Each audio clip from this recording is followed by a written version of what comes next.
ஸ்ரீமதே ராமானுஜாய நமக. அனைவருக்கும் இனிய காலை வணக்கம். நாம ஸ்ரீமத் பாகவதத்தின் நாள் 29ல நாம இருக்கோங்க. நாம ஸ்கந்தம் 3 விதுர மைத்ரேய சம்வாதத்துல தான் இருக்கோம். கபில சரித்திரத்தை தான் பார்த்துட்டு இருக்கோம். அதுல கபிலர் தன் தாய் தேவகூதிக்கு வழங்கக்கூடிய அறிவுரைகளை தான் நாமும் கேட்டுட்டு இருக்கோம். அதுல 8 பகுதியா பிரிச்சு பார்க்குறோம் அப்படின்னு பார்த்தோம் இல்லைங்களா? அதுல வந்துட்டு முதல் பகுதி வந்துட்டு கபிலர் தன் தாய்க்கு அறிவுரை கூறுறதுக்கு தயாரானாரு. இவங்களுடைய பிரார்த்தனை, தேவகூத்தியினுடைய பிரார்த்தனை தான் வந்து முதல் பகுதி.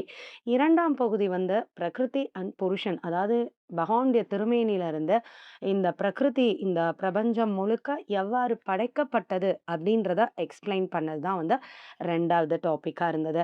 3வது டாபிக்கு அதுல வந்துட்டு ஜீவன்கள்லாம் உயிர் பெற்று இருக்கிறப்போ, எப்படி தங்களுடைய கர்ம வினைய அனுபவிக்கிறாங்க. ஏன்னா, ஆத்மா வந்து உயர்ந்தது, உன்னதமானது, எந்த மாறுதலுக்கும் ஆட்படாதது. அப்படி இருக்கிறப்போ, எப்படி இன்ப துன்பத்த அனுபவிக்கும் அப்படின்ற கேள்வி வந்தப்ப தான், மனது தான் காரணம் அப்படின்னு சொல்லி மனத பத்தி ரொம்ப டீட்டெயிலாவே வந்து நாம பார்த்தோம் இல்லைங்களா? மனதானது இறைவன் பக்கம் திரும்பினா தான் நமக்கு நல்லது நடக்கும் அப்படின்றதையும் பார்த்து, அப்ப இறைவன் பக்கம் திரும்பணும் அப்படின்னா, பக்தி செய்யணும் அப்படின்ற அந்த அடிப்படை வந்து நமக்கு வந்தது. ஸோ, அப்ப 4வதா வந்துட்டு என்ன வந்துச்சு அப்படின்னு பார்த்தா, பக்தி. பக்தி வந்து எத்தனை வகை இருக்கு அப்படின்றத பார்த்தோம். 4 வகையான பக்திகள் வந்து இருந்தது. தாமச பக்தி, ராஜச பக்தி, சாத்வீக பக்தி, நிர்குண பக்தி அப்படின்னு சொல்லி 4 பக்திகள பார்த்தோம். அதுல நிர்குண பக்தி மிகவும் உயர்ந்தது. எந்த ஒரு எதிர்பார்ப்பும் இல்லாம பகவான் மீது கொண்ட பிரேமை காரணமாக அவருக்கே ஆட்பட்டு, அவருக்கே தொண்டுகள் செய்து, அவர் திருவடியவே தஞ்சம்னு வாழ்ற அந்த ஒரு பக்தி, பூரண சரணாகதி. அதுதான் வந்துட்டு ரொம்ப உயர்ந்த பக்தி அப்படின்றது வரைக்கும் நாம வந்து பார்த்துருக்கோம். இது அழகா ஒரு கதை மாரி நமக்கு தொகுத்து தான் வந்துட்டுருக்கு இல்லைங்களா? ஸோ வாங்க நாம இன்னைக்குரிய பகுதி என்ன அப்படின்றத பார்க்கலாம். நேத்துக்கே நாம ஒரு சின்ன ட்விஸ்ட் வச்சிருந்தோம். என்ன அப்படின்னா, இத்தன பக்திகள பத்தியெல்லாம் நாம பேசினோம். அந்த பக்திகள எப்படி வந்து நாம சாத்தியப்படுத்துற வழியவும் நேத்திக்கு நாம பார்த்தோம். ஏன்னா, அஷ்டாங்க யோகத்த பத்தியும் பார்த்தோம். அதப்போல பாதாதி கேசமா பகவான மனதால வழிபாடு பண்ணணும். இல்ல அப்படின்னா, உடலால கைங்கரியம் பண்ணணும். பகவானுக்கு நெறைய கைங்கரியம் பண்ணணும். அப்போ மனசுல செய்ற காரியம் அனைத்தும் கிருஷ்ணார்ப்பணம் அப்படின்னு நாம சொல்றப்போ, நம்மளுடைய செயலினுடைய தன்மை, அது பாவமோ, புண்ணியமோ, அது நம்ம தீண்டாம பகவான் திருவடிக்கு போயிடும். அப்ப நாம கர்மால இருந்து விடுதலை ஆயிடுவோம். ஸோ, அப்ப நம்ம காரியத்தையும் செய்த மாரி ஆகும். அதே நேரத்துல அந்த கர்மாவும் நம்மள தீண்டாம இருக்கிறதுக்கு இந்த கிருஷ்ணார்ப்பணம்ன்ற வார்த்தை மிகவும் உதவி செய்யும் அப்படின்றதையும் நம்ம பார்த்தோம் இல்லைங்களா? "போற்றுவார் போற்றுதும், தூற்றுவார் தூற்றுதும், போய்ச் சேரட்டும் கண்ணனுக்கே" அப்படின்னு சொல்லிட்டு ஒரு வாசகம் வந்து இருக்குது இல்லைங்களா? இத நாம எப்ப நல்லா ஞாபகம் வச்சுக்கணும் அப்படின்னா, நமக்கு எப்பலாம் அதிகமா கோபம் வரும் பார்த்தீங்களா? ஏதாவது ஒண்ண நெனச்சு நம்ம டென்ஷன் ஆவோம். இல்ல அடுத்து என்ன நடக்க போதுன்ற ஒரு பதட்டமான சூழ்நிலைலாம் வர்றப்போ, இந்த கண்ணன் சொன்ன வார்த்தைய மட்டும் "கண்ணனுக்கே, கண்ணனுக்கேன்றத" சொன்னோம்னா, ஓரளவு மனசு வந்து காம் டவுன் ஆகும். நமக்கு நிச்சயமா வந்து இதெல்லாம் வந்து ஒரு அருமருந்து அப்படின்னு வந்து சொல்றாங்க. என்ன அப்படின்னா, பிசிக்கலா ஏதாவது தலைவலினா உடனே டேப்லெட் எடுக்கிறோம் இல்லைங்களா? அதப்போல மனதினுடைய வலிக்கும், மனதினுடைய காயத்துக்கும் எது மருந்து அப்படின்னா, இந்த கிருஷ்ணார்ப்பணம், போய் சேரட்டும் கண்ணனுக்கே, இந்த மாரி வார்த்தைகள்லாம் பகவான் மேல பாரத்த போடுறப்ப தான், நாம அந்த ஸ்ட்ரெஸ்ல இருந்து ரிலீஸ் ஆக முடியும் அப்படின்னு வந்து சொல்றாங்க. ஸோ, அப்போ இந்த பக்தியில நிர்குண பக்தி ரொம்ப உயர்ந்தது. பகவானுக்கு உடலால கைங்கரியம் செய்து எல்லாத்தையும் அவனுக்கே அர்ப்பணிப்பதுன்றது ரொம்ப உயர்ந்தது அப்படின்றது வரைக்கும் பார்த்தோம். ஆனா என்ன ட்விஸ்ட்டு அப்படின்னு கேட்டீங்கன்னா, இது என்ன பக்தி செஞ்சாலும், இது ஒண்ண மட்டும் நாம செய்துட்டோம் அப்படின்னா, நாம செய்ற பக்தியே வீண் அப்படின்னு இருந்தது. அது என்ன விஷயம்? ஏன்னா, செய்யத் தகுந்தது எது அப்படின்றத நாம எத்தனைக்கு எத்தன ஆர்வமா கத்துக்கிறோமோ, செய்யத் தகாதது எது அப்படின்றதையும் நாம கத்துக்கணும். ஏன் அப்படின்னா, தீயதை விலக்கி நல்லதை எடுத்துக்கிட்டா தானேங்க நமக்கு நல்லது நடக்கும். அப்போ விலக்க வேண்டியது எது? அப்படின்றதையும் நாம பார்க்கணும் இல்லைங்களா? அதத்தான் இன்னைக்கு டாபிக்ல நாம பார்க்க போறோம். என்ன அப்படின்னா, ஆ சமதர்ஷனம் அப்படின்னு ஒரு வார்த்தை வந்து இருக்குது. அதாவது சமதர்ஷனம்னா, அனைத்து உயிரையும் சமமாக பார்த்தல் அப்படின்றது. ஆனா, அது எளிமையா எல்லாருக்கும் வராது. ஏன் அப்டின்னா, நம்மளுடைய பார்க்குற தோற்றமா இருக்கட்டும், எல்லாமே வந்து ஒருத்தருக்கு ஒருத்தர் வந்து மாறுபடுதலா தான் இருக்கு இல்லைங்களா? ஸோ அப்படின்றப்போ, வெளித்தோற்றத்த பார்த்து எல்லாத்தையும் எப்படி சமமா நடத்துறது? சரி மனிதர்கள கூட நாம ஏதோ சமமா நடத்திட்டோம் அப்டின்னா, விலங்கினங்களையோ, இல்ல வேற பொருட்களையோ நம்மால ஈவனா பார்க்க முடியுமா? அப்டின்னா, பார்க்க முடியாது இல்லைங்களா?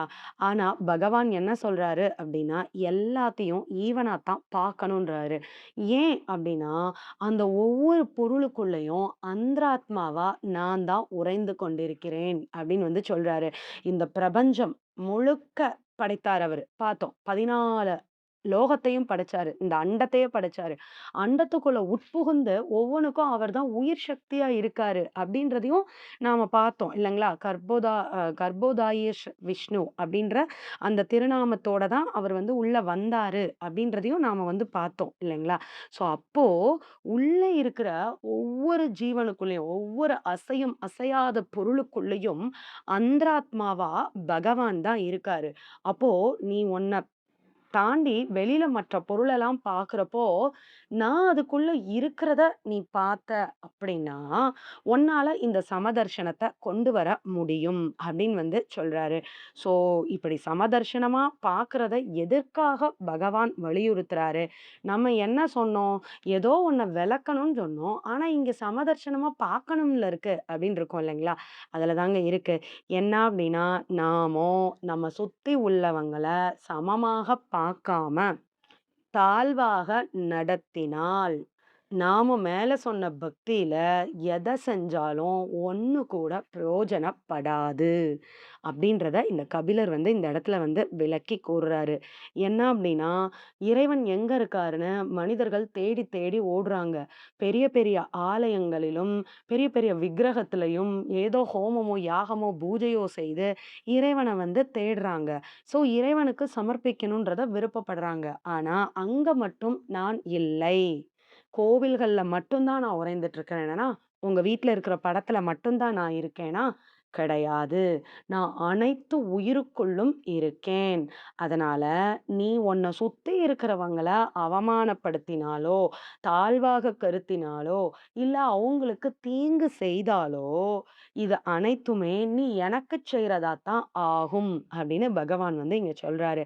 ஸோ அதனால நீ பக்தி, அன்பு செய்றதெல்லாம் ஓகே தான். என் மேல அன்பு செய்றதெல்லாம் ஓகே தான். ஆனா, உன்ன சுத்தி இருக்கக்கூடிய சக மனிதர்கள் கிட்டயும் நீ வந்து நேர்மையாகவும், உண்மையாகவும், கருணையோடவும், வாஞ்சையோடையும் நடந்துக்கணும். பிறருடைய மனதோ, உடலோ காயப்படும்படியான செயல்கள வந்து செய்யக்கூடாது அப்படின்னு வந்து சொல்றாரு. இந்த மாதிரி பிறர துன்புறுத்தி, பிறருக்கு கொடுமைய செய்துட்டு, நீ என் ஆலயத்துக்குள்ள வந்து எனக்கு குடம் குடமா அபிஷேகம் பண்ணாலும் சரி, இல்ல நெய்யி லிட்டர் லிட்டரா ஊத்தி யாகம் பண்ணாலும் சரி, அது ஒரு குண்டூசி நிலத்துக்கு கூட பயன்படாது. அது என் உள்ளத்தை வந்து திருப்திப்படுத்தாது.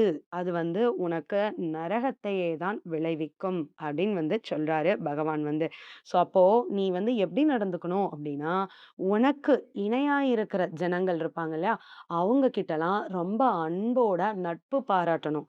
உன்ன விட எளிமையான மக்கள் இருக்காங்க இல்லையா? உன்ன விட உன்னுடைய தகுதிய விட கீழ இருப்பாங்க இல்லையா? அவங்க கிட்ட வந்து கருணைய காட்டி அன்ப வந்து காட்டணும். மரியாதைன்றது எல்லா ஜீவன்களுக்கும் கொடுக்கணும். உன்னுடைய பதவியோ, பொருளோ, அழகோ எந்த ஒரு விஷயத்த காட்டியும் நாம மற்றவங்கள வந்து தீங்கு செய்யக்கூடாது.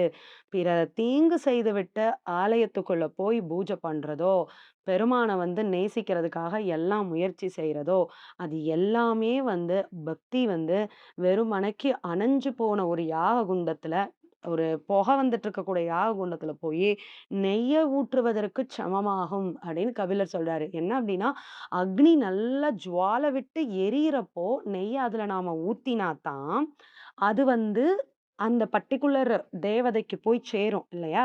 ஸோ அப்பதான் அது அந்த தேவதைய திருப்திப்படுத்தும். அதத்தான் நம்ம ஹவிஸ்ன்னு சொல்றோம். அப்ப எரியிற நெருப்புல தான் நெய்ய ஊத்தணுமே தவிர, அணைஞ்சு போய் இருக்கிற சாம்பல்ல போய் ஊத்தினா ஒரு பிரயோஜனமும் இல்ல. அதப்போல நீ உன்ன சுத்தி இருக்கிற ஜீவன்கள நல்லா நேசிச்சு, எல்லாத்துக்கிட்டயும் கருணையோடையும், அன்போடையும் நடந்துகிட்டு, நீ என்கிட்ட வந்து என் மேலயும் அன்பு செலுத்தின அப்படின்னா, அது வந்து எப்படி அந்த ஹவிஸானது அந்த தேவதைக்கு போய் குளிர வைக்குதோ, அதுபோல என் உள்ளத்தை குளிர வைக்கும். ஆனா, நீ பிறர காயப்படுத்திட்டு, நீ எத்தன நெய்ய ஊத்தினாலும், அது ஒருபோதும் உனக்கு பக்தியவோ, ஆன்மீக முன்னேற்றத்தையோ ஏற்படுத்திக் கொடுக்காது. அப்படின்றத ரொம்ப ஆணித்தரமா, அழுத்தமா வந்து சொல்லியிருக்கிறாருங்க. இந்த இடத்துல நாமும் ஒரு விஷயத்த வந்து யோசிக்கணும். என்னன்னு கேட்டீங்கன்னா, நாம சொல்றோமே கர்மா, கர்மான்னு சொல்றோம் இல்லைங்களா? கர்மானா என்ன? பாவம் அல்லது புண்ணியம். நம்மளுடைய செயலுடைய ஆக்டிவிட்டி ஒண்ணு நல்லதா இருந்தா, அது வந்து ஆ புண்ணியத்துல சேருது. தீமையா இருந்தா, அது வந்து பாவத்துல சேருதுன்னு சொல்றோம். நல்லா யோசிச்சு பாருங்களேன். நாம பகவான காயப்படுத்தினா அது பாவம். பகவானுக்கு நல்லது செஞ்சா புண்ணியம்னு அவர் ஏற்பாடே பண்ணல. பாவம்ன்றது என்ன தெரியுமா? நம்மளோட பிற உயிர்களுக்கு நாம செய்ற தீங்கு தான் நமக்கு பாவமா வந்து சேருது. இல்லைங்களா? ஸோ அப்போ பகவான் தன்கிட்ட அபச்சாரப்பட்டால் கூட பொறுத்துக் கொள்றாரு. ஆனா, தன் பக்தர்கள், பாகவதர்கள், அவருடைய உயிரின படைப்புகள் இருக்குது இல்லையா? அதுக்கள் கிட்ட வந்து நாம அபச்சாரப்படுறத அவர் ஒரு நாளும் பொறுத்துக் கொள்வதே கிடையாது. அப்படின்னு வந்து சொல்றாங்க. ஸோ அப்போ இந்த இரண்யன், இரண்யாட்சன்லாம் எவ்வளவோ பண்ணினாங்க. ஆனா கூட அந்த இரண்யகசிபு வந்து பிரகதலன துன்புறுத்த ஆரம்பிச்சப்ப தான் அவர் ரொம்ப கோபப்பட்டாரு அப்படின்னு வந்து சொல்றாங்க. ஸோ அப்போ நாம நம் பிற உயிர்கள் கிட்ட வந்து நாம அன்போட நடந்துக்க வேண்டியது ரொம்ப ரொம்ப ரொம்ப அவசியம். பிறரை அவமானப்படுத்துவதையும், காயப்படுத்துவதையும் நாம் தவிர்த்தால் நம் பக்தியானது சித்தியாகும். அப்படின்றது இந்த இடத்துல கபிலர் வந்து காட்டிக் கொடுக்கிறாருங்க. இப்போ சரி ஓகே. இப்ப நாம இதெல்லாம் நல்லா கேட்டுக்கிட்டோம் உபதேசம். ஆனாலும் ஏதோ 1, 2 செய்றோம் அப்டின்னா, அதெல்லாம் யாரு நோட் பண்ணிட்டுருக்கா? அப்படின்னு நமக்கு தோணும் இல்லைங்களா? ஏதோ நம்ம ஒரு தப்பான காரியமோ, ஏதோ ஒண்ணு தெரியாம செய்றோம் அப்டின்னா, அந்த ரூம்ல யாருமே இல்ல. சரி யாருக்கு என்ன தெரிய போகுது? நம்ம போய் செஞ்சிடலாம் அப்படின்னு நெனைக்கிறோம் இல்லைங்களா? ஆனா அந்த நிமிஷம் கூட யாரு நோட் பண்ணிட்டுருப்பா? அப்படின்றத ஒரு கேள்வி. இது சின்ன குழந்தையிலேருந்தே நமக்கு சொல்லிக் குடுத்துருப்பாங்க. நமக்கு வந்து பகவான் ஒவ்வொரு நிமிஷமும் நம்மள பார்த்துட்டு தான் இருக்காரு. ஏன்னா ஒவ்வொரு ஜீவாத்மாவுக்குள்ளயும் அந்தராத்மாவா பகவான் தான் இருக்காரு. அப்ப அவர் தான் அத நோட் பண்ணிட்டு இருக்கிறாரு அப்படின்றது நமக்கு சொல்லிக் குடுக்கப்பட்டிருக்குது. ஆனா, அப்படி நோட் பண்றது பகவான் தான். எத வச்சு நோட் பண்றாரு அப்படின்னு பார்த்தா, காலம் அப்படின்னு ஒரு சக்கரம் இருக்குது. அந்த காலத்த வச்சு தான் வந்துட்டு ஒவ்வொருத்தருடைய கணக்கையும் வந்து அவர் சரியா மெயின்டெயின் பண்றாரு அப்படின்னு வந்து சொல்றாங்க. பகவான் தான் மெயின்டெயின் பண்றாரு. ஆனா, எத யூஸ் பண்ணி மெயின்டெயின் பண்றாரு அப்படின்னு பார்த்தா, கால சக்கரத்த வச்சு தான் வந்து மெயின்டெயின் பண்றாரு. நாம செய்யக்கூடிய ஒவ்வொரு விஷயத்தையும் வினாடிக்கு வினாடி ரெஜிஸ்டர் பண்ணிட்டு இருக்கிறது யாரு அப்படின்னு பார்த்தா, இந்த காலம்ன்ற தத்துவம் தான் அப்படின்னு வந்து சொல்றாங்க. ஸோ பக்திக்கு அடுத்து சமதர்ஷனம் அதாவது எல்லாத்தையும் ஈவனா நம்ம பார்க்கணும் அப்படின்ற அந்த டாபிக்குக்கு அடுத்து காலத்த பத்தி தான் வந்து கபிலர் வந்து சொல்றாரு. ஏன்னா, நாம எதற்கு பயப்படுறோமோ இல்லையோ, காலத்துக்கு கண்டிப்பா வந்து பயப்படணும். காலம்ன்றது வேற ஒண்ணும் இல்ல. பகவான் தான் காலம். காலம் தான் வந்து பகவான். ஆனா, நம்மளுடைய ஆக்டிவிட்டீஸ நோட் பண்றதுக்காக தான் இந்த கால சக்கரத்தையே வச்சிருக்கிறாரு. இந்த பிரபஞ்சத்துல இருக்கிற ஒவ்வொரு பொருளுமே, ஒவ்வொரு இயற்கை பொருள்கள் கூட, ஒரு காற்று வீசுறது கூட காலத்துக்கு பயந்து தானா. சூரியன் சரியான நேரத்துக்கு காலையில உதயம் ஆகுறது கூட இந்த காலத்துக்கு பயந்து தானா. அக்கினி எரியிறது கூட காலத்துக்கு பயந்து தானா. என்ன அப்டின்னா, அந்த டைம்ல அவங்கவங்களுக்கு விதிக்கப்பட்ட செயல செய்யல அப்டின்னா, அடுத்த வினாடி அவங்க அந்த பதவியில இருக்க மாட்டாங்க. வேற யாரோ வந்துருவாங்க. இப்ப இன்னைக்கு சூரியதேவன் காலையில 6:20க்கு சூரிய உதயம் அப்டின்னு போட்டிருந்தா, 6:20க்கு பெர்ஃபெக்ட்டா அவர் அந்த இடத்துல வந்து நிக்கணும். இன்னைக்கு ஒரு நாள் அவர் வரல அப்டின்னு ஏதோ ஒண்ணு செஞ்சாருன்னா, அடுத்த நாள் காலையில அவர் சூரியனா இருக்க மாட்டாரு. வேற யாரோ சூரியனா இருப்பாங்க.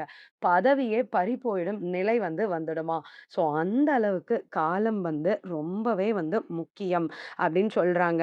அதாவது இந்த பிரபஞ்சத்துல கண் மூடி திறக்கிற நிமிஷத்துக்குள்ள எந்த மாற்றம் வேணாலும் வரும். கால சக்கரமானது யார எப்படி சுழட்டும் அப்படின்லாம் தெரியாது அப்படின்னு சொல்றாங்க. ஒவ்வொருத்தருடைய கர்மாவின் அடிப்படையில இந்த கால சக்கரமானது சுழன்று கொண்டே இருக்கும். அதனால நாம காலச்சக்கரத்துக்கு கண்டிப்பா பயந்து இருக்கணும் அப்படின்னு சொல்றாங்க.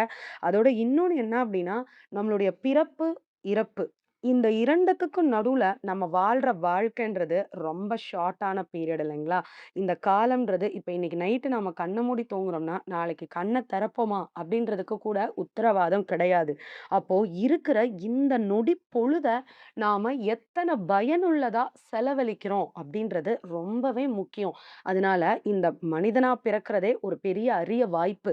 அப்போ இந்த காலத்த நாம பயனுள்ளதாக மாற்ற வேண்டும் அப்படின்றது தான் காலத்த பத்தி கபிலர் சொல்றாரு. காலம் எத்தன முக்கியமானது. நாம நாளைக்கு சாமி கும்பிடலாம், நாளான்னைன்னு சாமி கும்பிடலாம். இப்பதானே யங் ஏஜ் ஆகுது. இன்னும் கொஞ்சம் வயசாகட்டும். அதுக்கப்புறம் நாம பக்தி பண்ணலாம். அப்படின்னு ஒவ்வொரு நொடியும் நாம காலதாமதம் பண்ணவே கூடாது. காலம் என்ன மாதிரியான மாற்றங்கள கொண்டு வரும்னு தெரியாது. ஸோ அதனால இன்னைக்கு இருக்கிற இந்த நொடி நம் கையில இருக்கு. இந்த நொடி இறைவன் திருநாமத்த சொன்னா, அத விட ஆனந்தம் வேற எதுவுமே கிடையாது.